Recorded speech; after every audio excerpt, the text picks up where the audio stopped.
যখন নবীর ভিতরে প্রকাশ পেল মক্কার মানুষের ভিতরে যে আব্দুল্লাহ সন্তান মুহাম্মদ জীবনে একটা মিথ্যা কথা বলে নাই, জীবনে কাউকে হাত দেওয়া তো হাত দিয়া তো মানুষকে আঘাত করার দূরের কথা, জবান দ্বারা এমন কিছু বলেন না যে মানুষ আঘাত করে। এইরকম ব্যবহার যখন মানুষের ভিতরে প্রতিষ্ঠিত হয়, আপনারা বলেন তো তখন ওই মানুষটার প্রতি মহব্বত বাড়ে না? কথা বলেন বাড়ে। কেমন বাড়ে? মক্কার সমস্ত কাফেররা সাক্ষী দিল তিনি আল আমিন, বিশ্বস্ত সত্যবাদী। সুবহানাল্লাহ। এরা কিন্তু কাফের। যারা নবীকে সত্যবাদী সার্টিফিকেট দিতেছেন, সাক্ষী দিতেছেন, এরা কি ভাই? সবাই বলেন এরা কিন্তু কাফের। তাহলে নবীজির মিলাদে আবু জাহেল খুশি, আবু লাহাব খুশি, মক্কার মানুষ সবাই খুশি যে মুহাম্মাদের মতো তো ভালো মানুষ জগতে আর কেউ নাই, বিশ্বস্ত আর কেউ নাই, সত্যবাদী কেউ নাই। এই কথা বলার পর খাদিজাতুল কুবরা রাদিয়াল্লাহু আনহা তিনি জানতে পারলেন।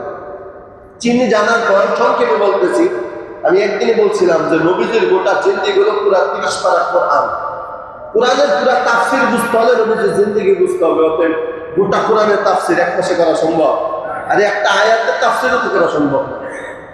তো খাদিজাতুল কুবরা রাদিয়াল্লাহু আনহা যখন জানতে পারলেন যে সন্তানটা বিশ্বস্ত সত্যবাদী, যেখানে যায় সেখানেই বরকত, খাদিজাতুল কুবরা নবীকে ব্যবসা বাণিজ্যে সিরিয়ায় পাঠালেন।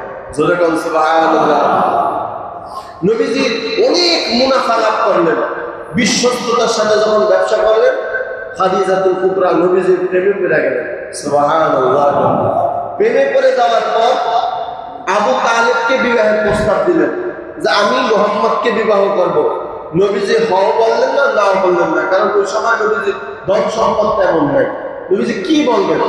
আবু তালেব যেহেতু আব্দুল মুত্তালিব আমার নবীকে আবু তালেবের হাতে ছেড়ে দিয়েছেন, আবু তালেব বলে ভাতিজা তুমি রাজি হয়ে যাও, বিবাহের যা ব্যবস্থা করো আমি নিজেই বিবাহের ব্যবস্থা করবো। সুবহানাল্লাহ। নবীজির বিবাহ হয়ে গেল। মহারানা আদায় করে আবু তালেব নিজেই খুতবা করে নবীজির বিবাহ সম্বোধন করলেন। সুবহানাল্লাহ।